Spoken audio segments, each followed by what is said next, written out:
Welcome to the Joyfully Golden podcast. We're excited to share today's episode. If you've enjoyed any of our episodes, make sure to like it, share it with someone who may also enjoy it, and subscribe to our channel so you can stay up to date with our latest content. Enjoy today's episode.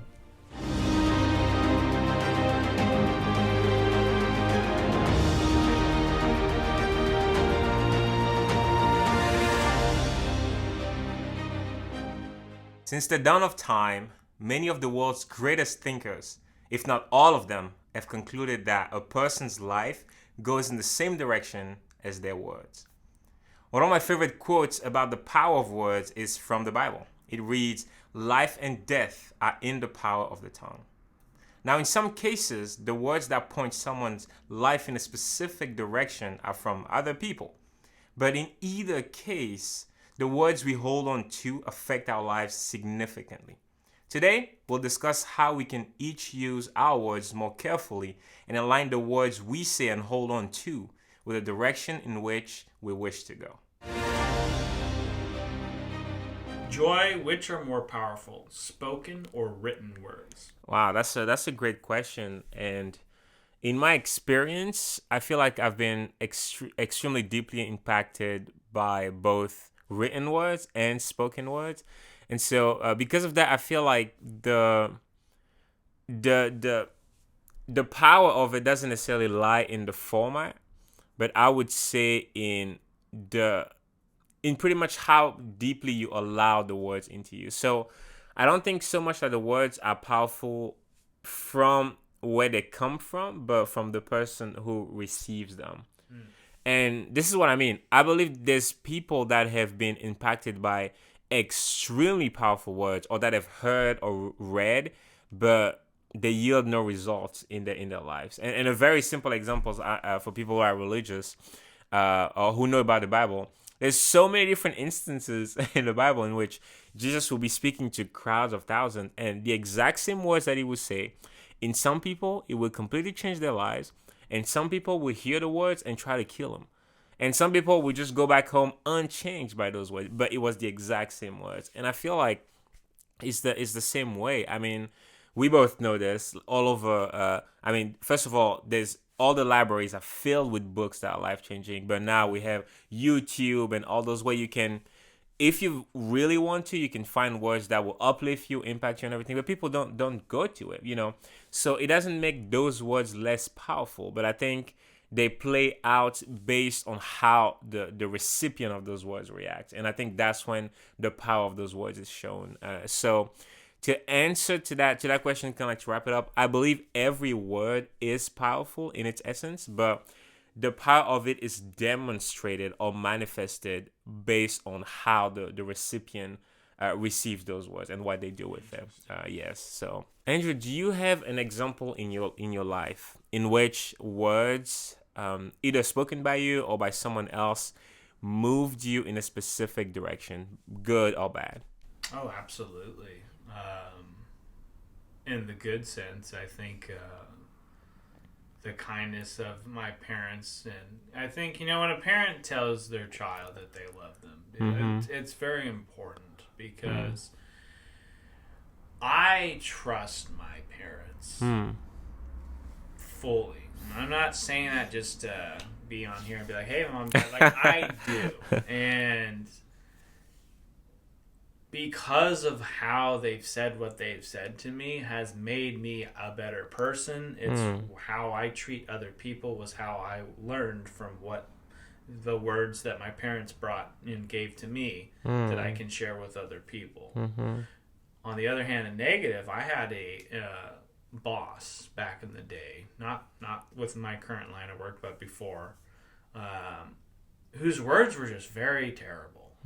And it did impact me because I was very frustrated because I would want to do a good job. And they were very, and I felt bad for them too. Like looking back after leaving that line of work, I was like, man, I feel really bad for them because that is their life. That is how they choose to live their life. But they were very negative and critical.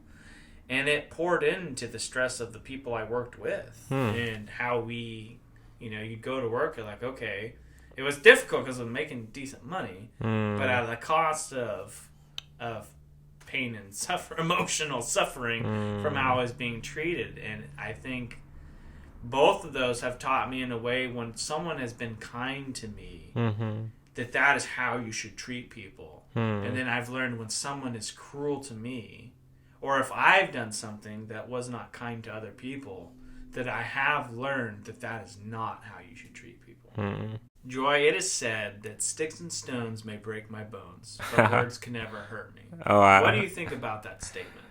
That is well, I don't think it's true. I do think words can definitely mess you up. But it makes me think, there's a study that I read. I don't recall where, but it was a very extensive study that was made on people who were in prisons all over the country. I don't know if it was done internationally, but I know it was made here in the US for sure.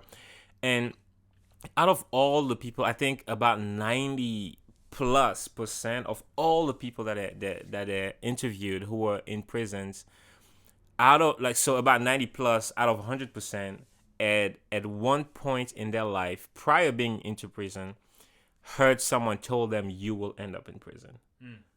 And whether it was a parent, whether it was, I don't know, an aunt, just someone, but 90 plus out of 100%, they heard at one given time someone telling them, you will end up in prison, and that they are. So we can say whatever we want, about words, whatever, but the reality is that words have deep impact and consequences on people, and that's just a fact.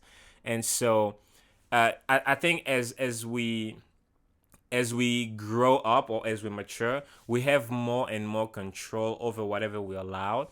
But especially for us, all of us that are older and that are around younger people, we really need to be careful with our words, because they're not in a place yet where they can choose what they allow in and why they just choose to refuse. They can't do that yet. And because of that, whatever we say just goes, they just hold on to it. And so all the, if we're negative, if we're oppressive, or just speak down on people and should try to negate their potential, younger people just don't know better. And so they hold on to it, and they end up running with it the rest of their life, not even knowing why they're sabotaging themselves, or why they don't believe in their dreams, or why they don't believe they can achieve anything meaningful in life. But it's because words have been spoken to them at a time where they were so vulnerable.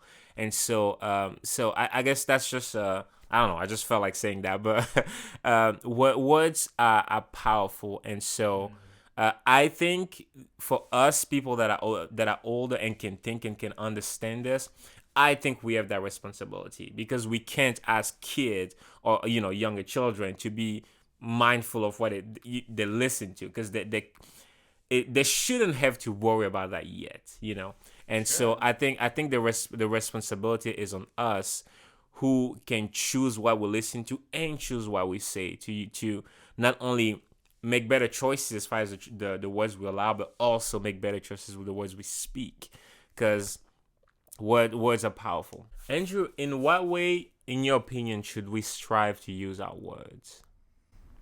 I think it's contextual. Overall, our words should be to have effective communication. This should result in, if you want a desired outcome, do it in a way that can be constructive, uplifting, or positive. Words through condescension, words that are toxic, words that are spiteful, are not helpful.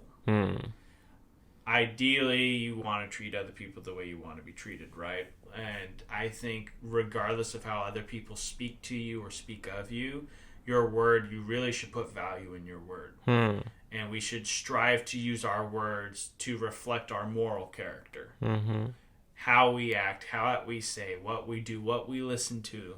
On the one hand, there is, what am I saying to the world, to myself, and what do I actually believe with what I'm saying? Because a lot of times people say things they don't even believe. They're just saying it to say it. But on the other hand, when the words are entering your mind and your heart, what are you letting in? And we should strive to analyze and pay attention to what's going on in our lives. It's more of this conscious awareness of what's happening. Hmm. And it's, I think, only going to be better for us to do so, because when we strive to use our words to create, to build, and to be life-giving, we can move towards a better society in which we are able to help more people. And I think that that's what we are called to do. When we see the negativity, when we see the hateful, angry words, I think recognizing people that are in pain, okay, how can we help them? We're not going to help them with more anger, hate, and pain. You know, when you put fuel on a fire, it's only going to make it greater. So we have to use our words in a way that will bring life and value and meaning to others. I like what you said about children and words, because it makes me think about music, TV, social media. It's good. Kids at the age of 2 or younger are learning how to navigate an iPad or an iPhone or a tablet, and they're listening and they're being fed emotions, response, stimulus. And I think it's way more on the parent, on the older generation, to pay attention to what is being fed into the minds and hearts of these younger youth. It's good. Because when I was young, the bullying happened on the playground. Like if somebody was mean to me, like, okay, it was there, and I went home and I talked about it. It wasn't like, oh my gosh, look at what these people are saying about me online on Twitter or MySpace or Facebook or whatever, right? But people now have to deal with that. And so really what it comes down to, written word can be cheap when people hide behind their comments online, and they just say things, whether to brew chaos, to be mean. And we really got to pay attention to like what we're saying, because you don't want to have anonymity with your words. Your words they're you. People will be able to trace what you say back to you in some way, shape, or form. And I think we need to hold ourselves more accountable. It's good. What about you? I think the talking about words it's just such a heavy topic, because like I think of it, words are so powerful. It's almost like if I was to compare it to guns, for example, like with a gun, if you have ill intentions, you can hurt someone.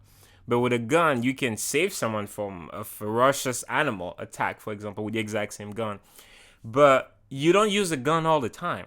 But we use our words all the time. Like, literally, from the minute we wake up, as soon as we encounter someone, we start giving out words. For those of us who wake up and go to our phone, as soon as we wake up, we start intaking words. It's constantly happening. So this amazingly powerful tool is being used every split second our entire lives. And because of that, I feel like it's such an important topic to talk about and to address, because it literally shapes the future of humanity. Like, as we're shaping these people and this generation, it literally is determining where we're going as a race. And so because of that, I feel like we should talk about it, but also I feel like we should strive personally, on a personal level, to master the use of words. And by mastering, I don't just mean the words that you say, but also the words that you allow in. Yes. We really, really should strive to only allow in words that move us in the direction we want to go. Words that invite peace, self-control, joy, love, and that help us become better people, that equip us and build us up instead of tearing us apart. And I think we also should strive to do the exact same thing with the words we speak, or write words that do that same thing with other people. Because if more people became aware of the importance and power of words, and even made a little shift to just be more gentle or more considerate with the words they listen to and speak, oh my God, like what kind of a change that will make in society, in the relationship that we have, on the toxic atmosphere that you feel when you go online. Like how big of a difference that will make, So I do believe, that's why I love the fact that we talk about this, that we use as a topic, but I really think this is just a beginning. This is something that people need to continue to talk about and really challenge that idea of what should we do with our words and what kind of words should we invite in, because ultimately that ends up building inside the kind of world and the kind of thinking and ideas that we have inside, but also ends up building the kind of world we have around us. So words are powerful, both written and spoken. Words can be used to describe us. They can build others up and bring people closer together. Words can be beautiful and life-giving. But words can also be destructive, cause pain and separation. In times of anger, jealousy, or out of spite, words can tear people down. History has shown us that words have a profound impact on the human spirit. Why then would we ever choose to use our words for anything other than desiring a positive outcome? What benefit does cursing another or writing a terrible comment online bring you or anyone else in this world? It is important to carefully choose your words, to think before you speak. A good way to judge your own words would be to ask yourself, how would I feel if someone said this to me? Pay attention to the words you allow into your mind and your heart, both the words of others and those you tell yourself. Remember, the words of others do not define you. Your actions define you, but words still have value and can still cause pain. Or, words can be life-giving.